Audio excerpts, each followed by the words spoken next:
योगी जी वहां खड़े रहे।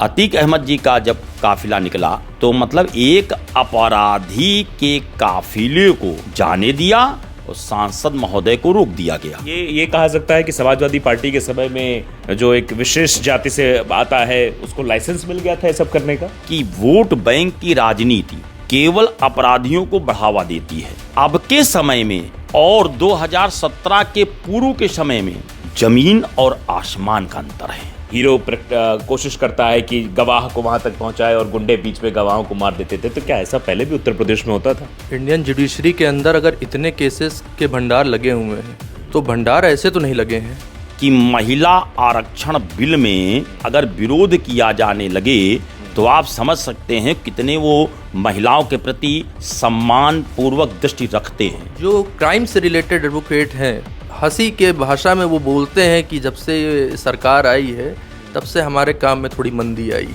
क्या रेप में फांसी दी जाएगी? 3 लड़के हैं, गलती हो जाती है।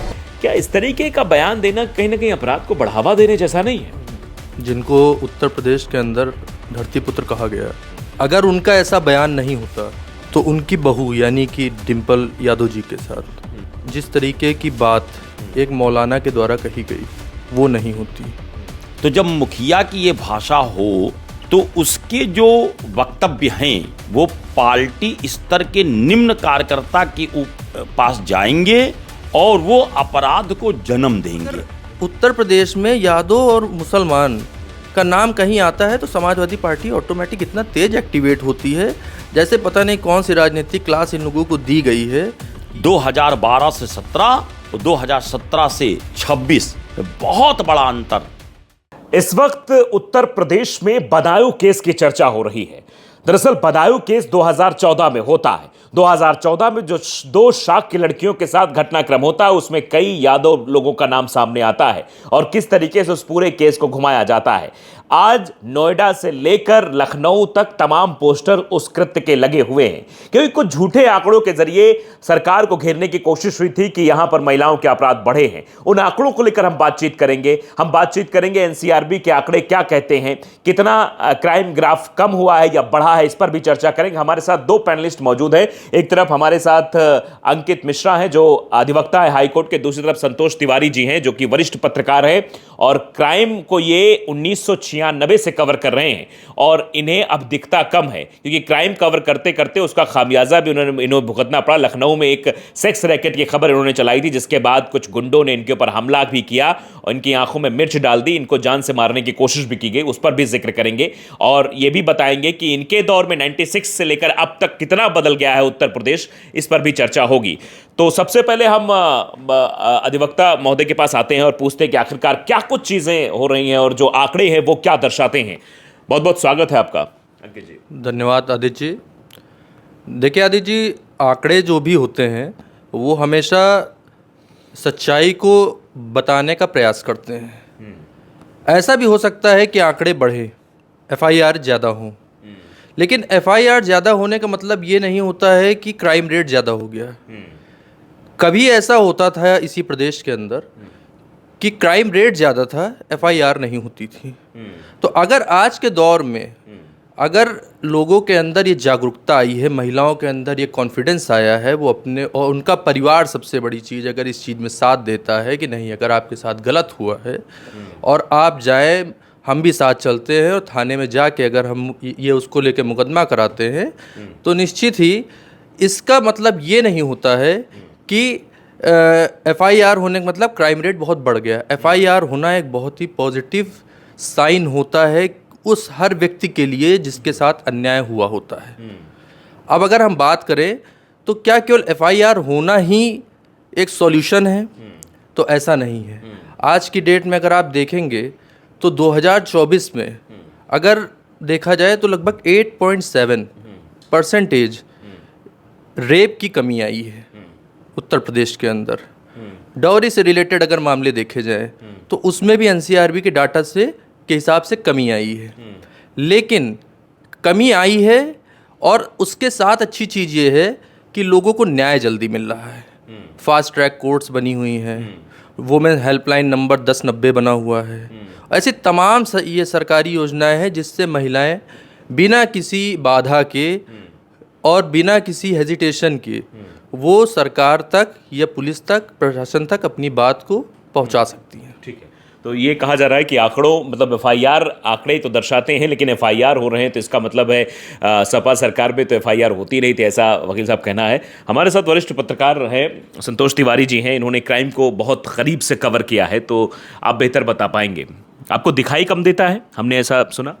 हाँ आदित्य जी, पहले तो आपका धन्यवाद जो आपने हमें अपनी बात करने का अवसर प्रदान किया। मैं 1996 में स्वतंत्र भारत में मैं कार्यरत था। एक सेक्स रैकेट को उजागर किया, उसमें मैं अपराधियों के टारगेट में आया। मवैया तिराहे पर मारने का प्रयास हुआ, आंखों मिर्चे डाले गए। मैंने तब से आज तक देखा है आदित्य जी कि 1996 से लेकर के और 2014 के दशक तक अपराधियों का ग्राफ राजनैतिक संरक्षण में मजबूती से उभर के आया। कारण एक, महिलाओं का जागरूक ना होना या मान सम्मान प्रतिष्ठा में परिवार केस को दबा देना कि हमारे मान सम्मान की क्षति होगी, लड़कियों को, महिलाओं को थाने में एफआईआर दर्ज कराने के लिए मना करना, इन कारणों से अपराधियों के हौसले और बढ़ने लगे। 2014 के बाद जब सरकार का परिवर्तन हुआ और 2017 में जब प्रदेश सरकार का परिवर्तन हुआ, तो एक बात तो मैं कह सकता हूं कि आप 1090 हेल्पलाइन अगर आप देख लें तो 2017 से अब तक उस हेल्पलाइन में जो शिकायतें होती थीं आदित्य जी, 50 से 60% शिकायतों में कमी आई है। इसका सीधा सीधा मतलब ये है कि हमारे यहाँ कानून व्यवस्था पूरी तरह से, एक उदाहरण देता हूँ, एक आलमबाग में चंदन नगर मेट्रो स्टेशन है। 2025 में एक बालिका 6 वर्ष की माता पिता के साथ वो सो रही थी। एक कर्मचारी आता है, उसको गोद में उठा ले जाता है और दुष्कर्म करता है। तत्काल 2 दिन के अंदर उस व्यक्ति का निस्तारण कर दिया जाता है। इससे महिलाओं में जागरूकता बढ़ी है। आप अभी देखिए, एक जौनपुर से एक लड़की चारबाग स्टेशन पर, उसको एक कोई शिवम है नाम का लड़का उसको ले जाता है। 3 दिन तक बंधक बना करके 3 लड़कों से वो लड़के उसके साथ अत्याचार करते हैं। फिर ट्रेन पे बैठालते हैं। दिल्ली में एफआईआर दर्ज होती है। आप ये समझिए, पुलिस की टीमें लगा करके तत्काल पुलिस पूरी तरह से उसकी गिरफ्तारी का प्रयास कर रही है। पहले क्या होता था, अपराधियों को राजनीतिक संरक्षण मिलता था, इस वजह से अपराधियों का हौसला बढ़ता था। अब के समय में और 2017 के पूर्व के समय में जमीन और आसमान का अंतर है। नहीं तो एक बयान भी खूब वायरल हुआ था मुलायम सिंह यादव का। मुलायम सिंह यादव कहते थे, रेप पर बोला था उन्होंने, बच्चे हैं, गलतियां हो जाती हैं। इस पर आपकी राय क्या है? क्या रेप में फांसी दी जाएगी? 3 लड़के हैं, गलती हो जाती है। आदित्य जी, जब परिवार का मुखिया ही, भाई हमको संस्कार कहाँ से मिलते हैं? परिवार से मिलते हैं। हमारे माता पिता हमको संस्कार देते हैं। जब पार्टी का मुखिया ही कहता है कि लड़कों से गलती हो जाती है, तो जब मुखिया के विचार हैं तो उसी परिवार के जो जिम्मेदार व्यक्ति हैं उनके विचार भी तो उसी प्रकार होंगे, क्योंकि मुखिया से ही तो परिवार का मुखिया से ही तो मिलता है, हौसला मिलता है। कहावत भी गांव में है कि बोया पेड़ बबूल का तो आम कहाँ से होए। खाएं। तो अभी भी आप देखिए, ये बिल्कुल प्रमाणित हो जाता है कि महिला आरक्षण बिल में अगर समाजवादी पार्टी द्वारा या अन्य पार्टियों द्वारा अगर विरोध किया जाने लगे तो आप समझ सकते हैं कितने वो महिलाओं के प्रति सम्मान पूर्वक दृष्टि रखते हैं।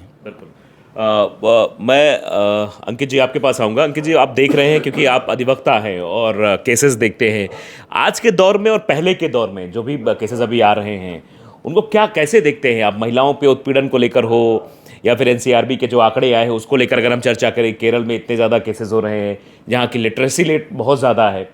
पहले तो अपने यहाँ का बताइए, क्या चीज़ें आपको दिखाई देती हैं आमतौर पर एक सामान्य जीवन में? जैसे आप एक अधिवक्ता हैं तो आपके पास केसेस आते हैं। आदित्य जी देखिए, अगर एक अधिवक्ता के तौर पे मैं बात करूं तो महिलाओं का जिस तरीके से पिछले 5 साल के अंदर मैं कहूं, जिस तरीके से पिछले 5 साल के अंदर न्यायपालिका सरकार पे विश्वास बढ़ा है, और वो विश्वास बढ़ने का कारण ये है कि पहले जैसे मुकदमे तो एक रेयरली लिख भी सकते थे लोग, लेकिन उसके बाद होता ये था जांच में कोई सहयोग नहीं होता था। महिलाओं को बाद में क्या कहते हैं गवाही के लिए, इनके सब के लिए इन्फ्लुएंस कर लिया जाता था, लेकिन आज के दौर में संभव नहीं है।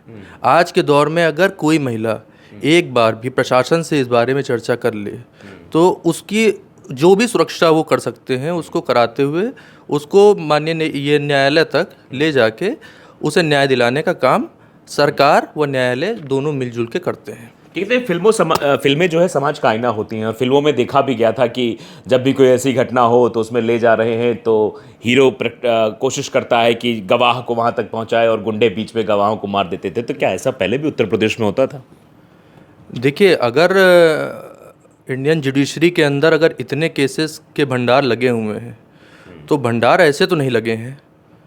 मतलब जो इतना बंच बना हुआ है उसका एक ही रीज़न है कि अगर हम सिविल कोर्ट्स की स्थितियां देखें जहां पे ट्रायल चलता है, हमारे यहाँ पे प्रोसीडिंग बहुत ही क्लियर है, लेकिन क्योंकि जिसके ऊपर आरोप लगा है सर्वप्रथम उसको अपराधी नहीं माना जाता है, उसको वो हर एक मौका दिया जाता है कि वो ये सिद्ध कर पाए कि वो सही है, और इस चीज़ का फ़ायदा हर अपराधी उठाने का प्रयास करता है, वो चाहे महिलाओं के साथ हो या किसी के घर के व्यक्ति के साथ हुई दुर्घटना के साथ हो। और इसी चीज़ का लाभ लेने के लिए जब तक, मैं आपको बताऊं, एक छोटा सा किस्सा बताऊं, कई ऐसे मामले हैं जो सिविल कोर्ट वगैरह में इतनी दिनों से पेंडिंग चल रहे हैं, उसमें माननीय उच्च न्यायालय को डायरेक्शन देना पड़ता है।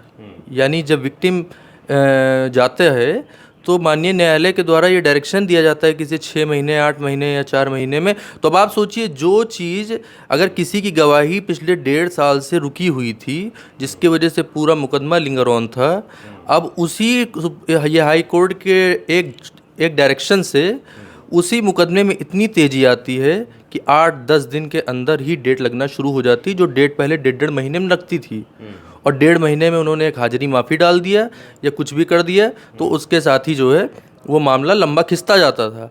लेकिन आज के दौर में, जैसे मैंने पहले ही बताया, वो जो है फास्ट ट्रैक कोर्ट हो, सरकार ये प्रयास कर रही है कि कितना जल्दी FIR के बाद लोगों की चार्जशीट लगे, न्याय मिले। तो सरकार का रुख बहुत साफ दिखता है। और क्योंकि एक अधिवक्ता के तौर पे जब मैं अपने सीनियर अधिवक्ताओं के साथ भी बैठता हूँ तो जो क्राइम से रिलेटेड एडवोकेट हैं, यानी जो क्रिमिनल एडवोकेट हैं, जब उनके पास बैठता हूँ तो एक हंसी के भाषा में वो बोलते हैं कि जब से सरकार आई है तब से हमारे काम में थोड़ी मंदी आई है। अच्छा, ये भी बात दिखाई देती है। आंकड़ों पर ज़रा हम बातचीत कर लेते हैं। आंकड़े क्योंकि बहुत कुछ कहते हैं। प्रदेश को लेकर आंकड़े देखे जाए तो 28% कमी, और फिर महिलाओं पर हो रहे जो रेप केसेस उसमें 8.6% कमी, और 62.5% की कमी जो है अपहरण के मामलों में उत्तर प्रदेश में आई है। तो क्या रेवोल्यूशन देख रहे हैं आप, क्या परिवर्तन है? और फिर ये जो है विपक्ष की सरकार, विपक्ष में जो बैठे लोग हैं वो ये कहते हैं कि नहीं, क्राइम ग्राफ बढ़ा है, क्राइम नहीं रोक पा रहे हैं। आदित्य जी, जो भी सरकार पूर्व में रही है या वर्तमान में है, सरकारों में सरकार के जो मुखिया हैं, मुख्यमंत्री हैं या प्रधानमंत्री जी हैं, अगर इच्छा शक्ति प्रबल है तो हर चीज को सिस्टम से लाया जा सकता है। इच्छा शक्ति प्रबल होनी चाहिए। आप देखिए, ये तो ताज़ा उदाहरण है, समर्थ सिंह का उदाहरण है। आप देखिए, उनकी माताजी हाई कोर्ट की रिटायर्ड जज हैं। सुप्रीम कोर्ट ने स्वतः संज्ञान लेकर के केस में ये एक आईना दिखाया है, दिशा दी है कि अब अगर क्राइम दहेज में होगा या किसी भी स्थिति में होगा तो सुप्रीम कोर्ट संज्ञान में लेकर के पूरी स्थिति पर नज़र बनाए रखते हुए अपराधियों को सजा दिलाएगी। ये एक ताज़ा उदाहरण है, सुप्रीम कोर्ट ने स्वतः संज्ञान लिया है। हमारे पूर्व की सरकारों में इच्छा शक्ति कम ना होना, और महत्वपूर्ण बात यह है कि एक वोट बैंक के चक्कर में हम अपराधियों के हौसले को बढ़ाए रखना, ये बहुत बड़ा एक राजनीतिक कारण भी है इस अपराधों को जन्म देने का। महिलाओं में आप चाहे बदायूं की घटना ले लीजिए, एक अपराधी किसी जाति का नहीं होता, ना अपराधी किसी धर्म का होता है, अपराध अपराध होता है। आप अगर किसी जाति का चश्मा पहना करके अगर अपराध को घुमाने का प्रयास करेंगे तो ये अपराध को, चाहे समाजवादी पार्टी हो या कांग्रेस, वो बढ़ावा दे रही है, कम करने का प्रयास नहीं कर रही है। अपराध अपराध होते हैं। नहीं तो ये कहा सकता है कि समाजवादी पार्टी के समय में जो एक विशेष जाति से आता है उसको लाइसेंस मिल गया था ये सब करने का। मैंने पूर्व में बताया भी कि वोट बैंक की राजनीति केवल अपराधियों को बढ़ावा देती है। हम एक विशेष संप्रदाय के लोगों को हम कुछ नहीं कहते, वो चाहे जितना बड़ा अपराध कर ले जाएं।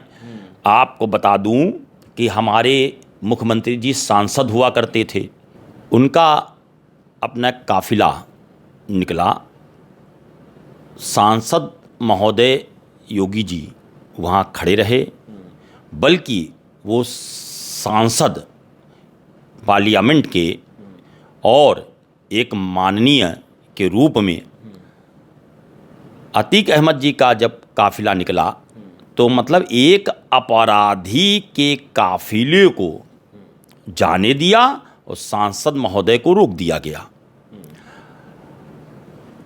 अपराधियों का संरक्षक जब पार्टी का मुखिया होता है तो अपराध कहाँ से होते हैं? जब मुखिया कहे कि लड़का नहीं, गलती हो जाती है लड़कों से, तो जब मुखिया की ये भाषा हो तो उसके जो वक्तव्य हैं वो पार्टी स्तर के निम्न कार्यकर्ता के पास जाएंगे और वो अपराध को जन्म देंगे। 2017 के पहले और 2017 के बाद मैं दावे से कह सकता हूं कि अपराधों पर 70% 80% बिल्कुल आप समझिए कि नकेल कस दी गई है। आप देखिए, अपराध करते हुए अब जैसे विपक्ष कह रहा है जो काउंटर हो रहे हैं, इनकाउंटर हो रहे हैं, उनके ऊपर सवालिया निशान अभी अखिलेश जी ने भी लगाया। मैं पूछना चाहता हूं, अगर कोई अपराधी भाग रहा है और पुलिस उसका पीछा कर रही है, अब अपराधी ने अगर गोली पुलिस के ऊपर चलाई तो पुलिस क्या उसको माला पहना के स्वागत करेगी? वो भी तो जवाब में उसका गोली से प्रहार करेगी। उसके बाद आप सवाल उठाते हैं। तो बड़ी विडंबना है कि पार्टियां राजनैतिक चश्मे से जब वोट को ध्यान में रखते हुए कार्य करती हैं, ये हमारे प्रदेश की, देश की बहुत बड़ी विडंबना है। बिल्कुल। तो साफ तौर पर आप समझते हैं कि पहले की सरकारों में किस तरीके की चीज़ें होती थी। अगर महिलाएं गई हैं घास काटने या फिर जानवर के लिए चारा काटने तो उनको वहाँ पर उनके साथ बलात्कार हो जाता था। तमाम ऐसी घटनाएं, लड़कियां अपने पिता के साथ कहीं जा रही तो रास्ते में उनके साथ घटना हो जाए, और फिर जब रेप हो जाए तो एक बड़े नेता का, जिनको जननायक कहा गया, जिनको ज़मीन से जुड़ा नेता कहा गया, उनका ये बयान आना कि रेप पे फांसी दी जाएगी क्या, रेप जो लड़के कर रहे हैं गलतियाँ हो जाती हैं, इस तरीके का बयान। अब एक युवा हैं और चीज़ों को समझ रहे हैं, अंकित जी अधिवक्ता भी हैं, क्या इस तरीके का बयान देना कहीं ना कहीं अपराध को बढ़ावा देने जैसा नहीं है? देखिए आदित्य जी, अगर जिनको उत्तर प्रदेश के अंदर धरतीपुत्र कहा गया और अगर उनका ऐसा बयान नहीं होता तो उनकी बहू यानी कि डिम्पल यादव जी के साथ जिस तरीके का व्यवहार, जिस तरीके की बात एक मौलाना के द्वारा कही गई वो नहीं होती। वो इसलिए हुई क्योंकि उसके पीछे की सोच उस तरीके से चली थी। सवाल ये नहीं आदित्य जी, सवाल ये है कि आखिरकार इस तरीके की जो बातें होती हैं इनको ये लोग बढ़ावा कैसे देते हैं। कोई भी चीज़ जब हमारे मन में होती है, जब हम उसको ड्राइंग रूम में ऑफ कैमरा बात करते हैं, तभी कभी ना कभी धोखे से या ऐसे वो बातें नहीं, वो मुँह से आ ही जाती हैं, क्योंकि सच छिपाने से छिपता नहीं है। लेकिन अगर हम जिस टॉपिक पे अभी हम बात कर रहे हैं, अगर हम इस पे बात करें, देखिए आदित्य जी, दो तरीके के क्राइम होते हैं, एक होते ऑर्गेनाइज्ड क्राइम, एक होता है हीनियस और एक हीनियस क्राइम। अगर हम ऑर्गेनाइज्ड क्राइम की बात करें तो उत्तर प्रदेश के अंदर फिलहाल तो ऑर्गेनाइज्ड क्राइम पूरी तरीके से बंद हो चुका है। अब ये हो सकता है कोई बंद कमरे में दो लोगों के बीच में कोई बात हुई, कॉफ़ी पी रहे थे, लड़ाई हुई और एक दूसरे को थप्पड़ मारा, थप्पड़ में एक ईंटा उठाया, ईंटा उठा के मार दिया, अगले की जान चली गई। और आप भी पत्रकार हैं, आपने भी देखा होगा कि अगर पूरे साल भर का हम लोग ये न्यूज़ खबरों को देखें तो विपक्ष भी इस चीज़ का इंतज़ार करता है कि कब किस ज़िले के अंदर कोई ऐसी घटना थोड़ी सुनाई पड़े, और वो घटना भी एक किसी जाति विशेष वर्ग की होनी चाहिए, तो उसे फिर हम उठाएं और सरकार को घेरने का प्रयास करें। अंततः इसका मतलब ये है कि जो इन लोगों का प्रयास होता है वो ये होता है कि हमें, क्योंकि और कोई ऐसा मुद्दा मिल नहीं पा रहा है, तो क्राइम को टारगेट करते हैं। उत्तर प्रदेश की जनसंख्या देखिए, इंडिया की सबसे बड़ी जनसंख्या में से एक है। अब उस जनसंख्या में अगर हम नंबर ऑफ़ FIRs देखें, केसेस देखें, तो अगर जैसे पहले जब मैं बताऊं, जब मैं जब दिल्ली पढ़ने गया तो दिल्ली को उस समय निर्भया कांड हुआ था, तो वो बड़ा हाईलाइटेड कांड था। अब उसके बाद अगर हम लोग ध्यान दें तो दिल्ली के अंदर सब ये कहते थे कि अपराध बहुत है, अपराध बहुत है। लेकिन एक्चुअली अपराध का रीज़न क्या है? जहाँ जनसंख्या होगी, जहाँ ज़मीनों की लड़ाई होगी, जहाँ पे रोड में चलने की लड़ाई होगी, गाड़ी खड़ी करने की लड़ाई होगी, अपराध वहीं धीरे धीरे तैयार होता है। जहाँ ठेकेदार कौन बनेगा, ठेकेदारी कौन करेगा, या किसी ने किसी के साथ भाग के शादी कर ली, उसको लेके किसी तरीके कोई मुद्दा बन गया, तो अपराध की शुरुआत यहीं से है। और यही एक रीज़न है कि जो ऑर्गेनाइज्ड क्राइम था वो समाप्त हुआ है। और जिस अपराध को कभी कभी आप देखिए तो पत्रकारों के द्वारा और विपक्ष के द्वारा उठाया जाता है, वो एक्चुअली अपराध नहीं, एक घटना के तौर पे आप उनको मानिए। वो घटना होती है जो एक बड़ा अपराध बन जाती है और उसको ऐसा दिखाया जाता है कि अपराध हो गया। लेकिन अभी आपने बहुत अच्छी बात कही कि जिस तरीके से नैरेटिव ढूंढने की कोशिश विपक्ष करता है। अभी जौनपुर का एक मसला था, उसमें एक बिन समाज के दूल्हे को मारकर हत्या कर दी गई, दूल्हे को मारा गया। उसमें एक यादव समाज के लड़के का इनकाउंटर हुआ, तो इसको लेकर सवाल उठाने शुरू कर दिए गए। समाजवादी पार्टी के लोगों ने सवाल उठाना शुरू किया, यादव है इसलिए इसका इनकाउंटर किया गया, बाकी लोगों को अरेस्ट नहीं किया जा रहा है, इस तरीके की चीज़ें। क्या ये इंतज़ार होता रहता है? क्या समाज देखकर ही इस तरीके की चीज़ें होंगी?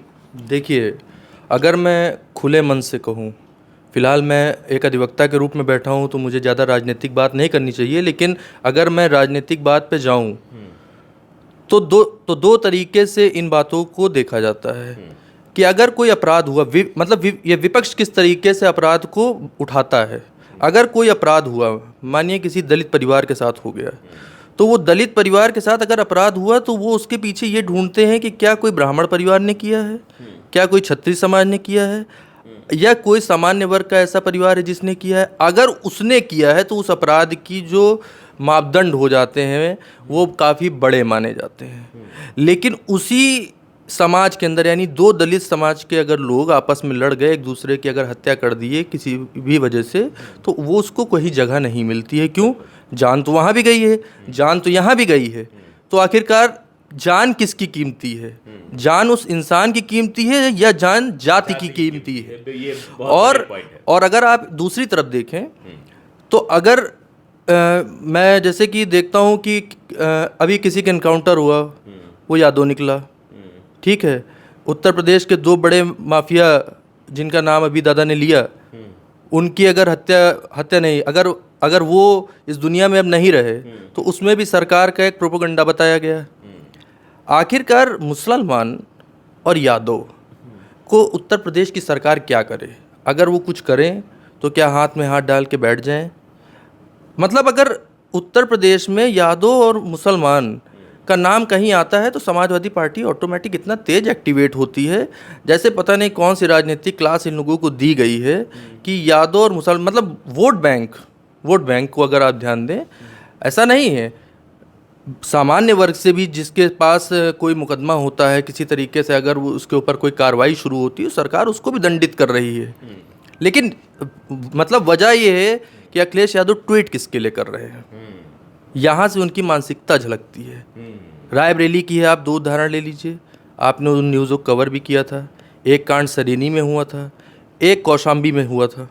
कौशाम्बी में लोग पहुँचे, कौशाम्बी नहीं, सलोन के पास हुआ था। सलोन में सब पहुँचे, बड़े बड़े नेता पहुँचे, और सरेनी वाले कांड में कौन पहुँचा? उल्टा उसमें, अब आपसे मैं क्या बताऊँ, आपको पत्रकारिता धर्म निभाने की सज़ा खुद मिली थी। ये साफ तौर पर देखा गया। अब एक आखिरी सवाल आपसे पूछता हूँ, क्योंकि आप क्राइम देखते हैं और एक पत्र के संपादक भी हैं। सवाल यह है कि 2012 में जब सरकार बनी और 17 तक चली, तो क्या क्राइम ग्राफ बढ़ा था उस वक्त, या 17 के बाद डायरेक्ट नीचे आ गया, या धीरे धीरे नीचे आया? निश्चित तौर पे आदित्य जी, 2012 में जब समाजवादी पार्टी की सरकार बनी, तो 2012 से 17 तक अपराध का ग्राफ बहुत तेजी से बढ़ा। अभी अधिवक्ता जी ने बताया कि जो मुकदमा थानों में पंजीकृत कराने चाहिए थे, वो मुकदमा पंजीकृत नहीं कराए गए, क्योंकि उसमें समाजवादी पार्टियों के कार्यकर्ताओं का हाथ होता था। उसके बावजूद भी अगर एफआईआर का ग्राफ देखें, मतलब जो मुकदमे नहीं दर्ज कराए गए अदालत थानों में, उसके बाद भी 2012 से 17 का अगर ग्राफ देखें अपराधों का, तो मैं समझता हूं कि उत्तर प्रदेश अपराधियों का एक मजबूत गढ़ रहा है। कारण यूपीए गवर्नमेंट ने एक वक्फ बोर्ड बना करके उनको संपूर्ण अधिकार दे दिए गए। अपराध का जन्म कहाँ है? पहले मूल व्यवस्था को जब भारतीय जनता पार्टी ने समझा है, तब जाकर के अपराध को कंट्रोल किया है। उस बोर्ड में आप जहाँ खड़े हो जाएं, वो जमीन आपकी। इससे क्या हुआ कि जिन हिंदुओं की जमीनों को उन्होंने कवर करना प्रारंभ कर दिया, वो लोग आक्रोशित हो गए। जब आक्रोश से भर गए, क्योंकि वहां तो उनके साथ अत्याचार होने लगा, जमीन पे अत्याचार, महिलाओं पे अत्याचार। आप हिंदू की कोई बेटी जा रही है, उसको उठा ले गए। सरकार क्या कर रही है? उनको संरक्षण प्रदान कर रही है। मुझे बताइए 2012 से 17 तक किन विशेष संप्रदाय के लोगों को के ऊपर सजा हुई है या उनको जेल में डाला गया है? स्वतंत्र घूमते रहे हैं। 2017 के बाद जब माननीय योगी जी ने पदभार ग्रहण किया है, उसके बाद 4 सीटें बनी हैं। उसके बाद मुकदमे ओपन कराए गए हैं। जो मुकदमे दर्ज नहीं किए गए थे, केवल एनसीआर में थे, कोर्ट से परमिशन लेकर के उनको एफआईआर में कन्वर्ट किया गया है, तब जाकर के केस की गति हुई है। आज 2017 से लेकर के और आज 9 वर्ष कंप्लीट होके 10वां वर्ष जा रहे हैं। मैं दावे से कहता हूं आदित्य जी, हम अपराध पर नियंत्रण पा चुके हैं। अब महिलाएं स्वतंत्र हैं। एक उदाहरण देता हूं आपको, 2013 की बात है। थाना मानक नगर में एक साईं मंदिर है, समर विहार में। शाम को 7 बजा था, मैं उसका प्रत्यक्ष गवाह हूँ। मैं वही साईं मंदिर में मैं आरती के दरमियान खड़ा था। एक महिला अपनी बच्ची के साथ वहाँ से निकली, वो सोने की चैन पहनी हुई थी गले में। अपराधियों का हौसला इतना बढ़ा था कि उसने सीने पे हाथ मार करके चैन खींच करके वो भाग गया और वहाँ पे 100 नंबर डायल किया गया। आपको बता दें, उस समय 1-1 घंटे तक 100 नंबर नहीं आती थी। आज आप 100 नंबर यहाँ डायल करके देख लीजिए, 15 मिनट में आपके दरवाजे 100 नंबर आ जाएगी। ये बहुत बड़ा अंतर 2012 से 17 और 2017 से 26 बहुत बड़ा अंतर।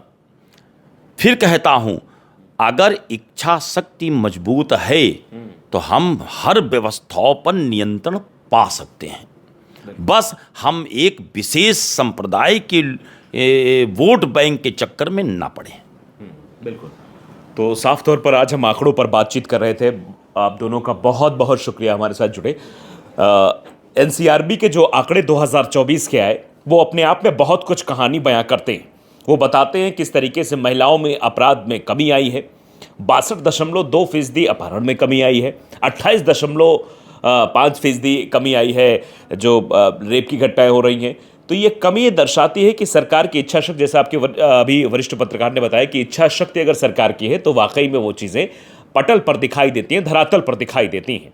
बदायूं का कांड चर्चा में, बदायूं में किस तरीके का केस हुआ था ये आप सबने देखा था। 2014 की वो घटना आज भी सबके जहन में जिंदा है और एक बार फिर से नोएडा हो, कानपुर हो, लखनऊ हो, हर जगह पोस्टर लग रहे हैं समाजवादी पार्टी के खिलाफ, क्योंकि समाजवादी पार्टी के बड़े मुखिया का जो बयान था वो भी चर्चा में रहा। आमतौर पर लोग उसकी चर्चा करते रहते हैं कि बच्चे गलतियां हो जाती हैं, तो कहीं ना कहीं अपराध को बढ़ावा देने वाला है। इस पर आप लोगों को क्या राय है, हमें ज़रूर बताइए। मुझे दीजिए इजाज़त, नमस्कार।